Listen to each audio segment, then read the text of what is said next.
Welcome to Luvbites. Luvbites. People that are in polyamorous relationships actually score really low on narcissism. Wow. So you really can't be a narcissistic person to be in a polyamorous relationship when the stereotype is actually, oh, it just sounds like they're narcissistic people that just wants attention all the time. I'm like, no, in fact, Yeah. it's the opposite. Yeah, that's so interesting. What do you think are some characteristics of people that would Yeah. be maybe a more chance of being more successful in polyamorous relationships? Totally. So I'm really interested to hear about the secure attachment because while I was in my first open relationship, and even until very recently, I've been very anxious attached. And me exploring polyamory and navigating that has helped me to come to secure attachments because I'm aligning and connecting with partners that aren't avoidant partners. So I used to be stuck in the anxious avoidant trap in monogamy where like I was always chasing and then the other person was pulling away, and then meeting with people that were more open and poly and that had those really good communication skills for me actually started to give me that security and helped me to develop a secure attachment because I was getting that type of consistent communication and feedback that I needed from secure partners rather than being caught in the anxious avoidant trap. So for me it ended up being healing, but I was also doing this all in combination of my own therapy and coaching and reading and self development to kind of overcome that at the same time. I love the idea of folks into poly being low on narcissism. And I also totally agree because it takes so much to go into it. If you're doing poly ethically, that it really does take a lot.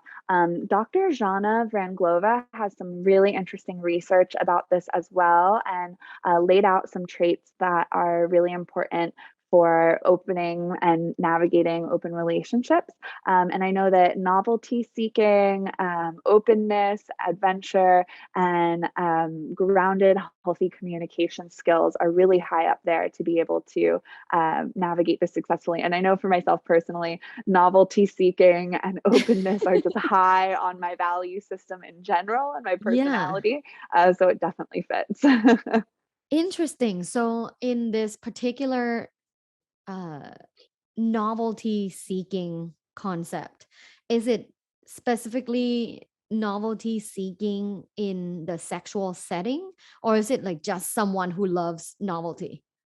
For me personally, it's just novelty in general. I Like love you'll novelty in try everything in my all life. brand new ice cream flavors. Oh yeah. You'll go I to want to see places that every people are like, city. this is not a safe place to go.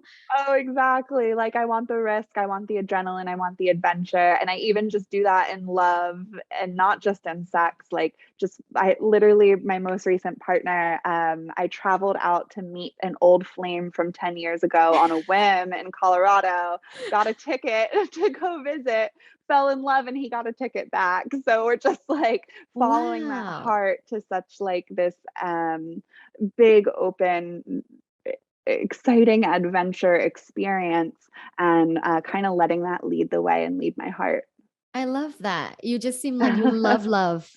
I do. I do. And I feel like that's a piece of poly as well. There's the idea of new relationship energy and that initial spark when you're falling in love with someone and capturing that kind of essence of that excitement and getting to feel that. I feel like with people, something that I've loved in polyamory is that I get to have all of these different experiences. Maybe the partner that loves to have the intellectual conversations over sushi, or the partner that wants to go like off-roading and ATVing, or the partner that wants to like lay in a hammock under the stars. And like you get to experience it all with all these different people that not everyone can fill, or not one person can fill every role. Oh, that's so true. And I think that, Esther Perel talks a lot about how nowadays we expect our partner to be everything. The Yeah. works that used to be of the entire village. I think that's what she said, which is almost like an unrealistic expectation of one person. So I have a question for you. And this is, I'm playing devil's advocate. Um, So it sounds like a great idea right now.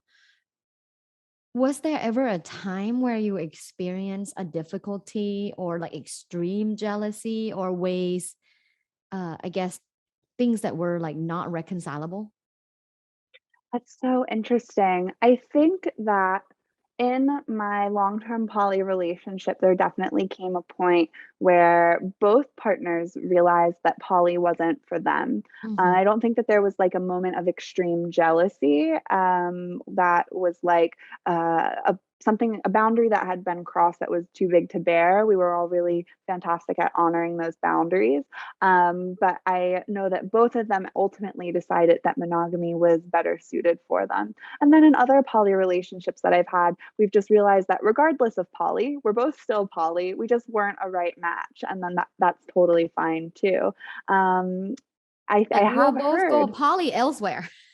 Yeah, exactly. Like, we're just not meant to be a fit, and that's totally fine. I've definitely heard of other couples where a boundary has been breached, and just like in cheating, that can be a really hard thing to overcome because it's a boundary and trust violation, and then that trust piece needs to be rebuilt. But personally, I haven't experienced that. Yeah, that does sound difficult, but just like any monogamous relationships, really. There's a lot of Absolutely. breaching of boundaries, betrayal, Yeah. expectancy violations. I Yeah. mean, And just I like think one of any the relationship. Totally. And I think one of the beautiful things about poly is almost this open door policy of if you have a desire that you want to explore, just tell me. Right now, the relationship that I'm in, we are currently monogamous because he had been in open relationships before and wants to again in the future, but we want it to have like this time to explore ourselves in a secure way before going down that road, which I was down for.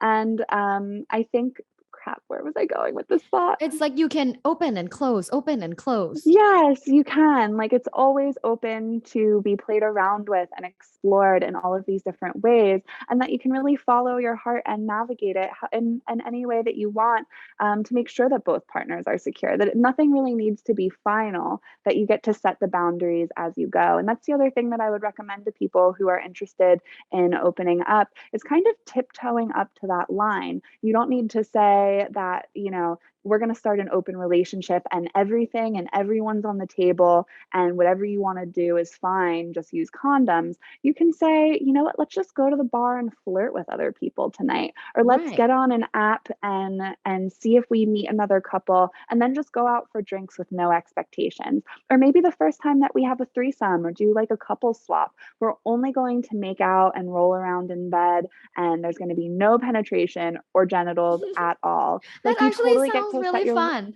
yeah, like, you get to set your own rules and comfort and make it what you want, and that just like how there doesn't have to be, like, a preset determination of what it looks like, even in the bedroom, like, I think one of the mistakes people make is just like, "Everything's on the table now," and in Yeah. my experience, it was this slow tiptoeing up to say, "Well, what are we comfortable with now? How did that feel? What worked and didn't work? Do you need some reassurance?" And giving that love and reassurance along the way. Yeah, totally. I love that you said that because I do think that there is this stereotype that like all poly people are just all having all kinds of sex all the time. Mhm, And when in yeah. fact I love when you said you can just all like cuddle and roll around in bed. Yeah, absolutely. Yeah, and it really I remember where I was going with this now. So it really opens the door even to just be able to fantasize and start to put ideas on the table of what is it that we would even want to do and what would be hot to do, even if we're not ready to act on it right now. Like, literally this morning, even though my partner and I are technically monogamous right now, it's like, I would love to have a threesome with you. And then we were having sex talking about all the things that we would want to do in a threesome. And it was so hot even though we're not necessarily like ready Oh, or I eager love to do that. that right now. So you can play with it so much in fantasy before you even try to explore. Gosh, and that fantasy part is fun. Just Absolutely. creatively Absolutely. thinking about what are the possibilities. Yeah, and in a no pressure environment where you just get to explore the desire of it, and not necessarily have to move on it. And sometimes that piece alone can be so satisfying and exciting. And then who knows, like we might go away and find the person that we're just like, is this the person? Is tonight the Yeah. night? And then go for it. And we kind of already know what it is that we want to do and what we would want it to look like.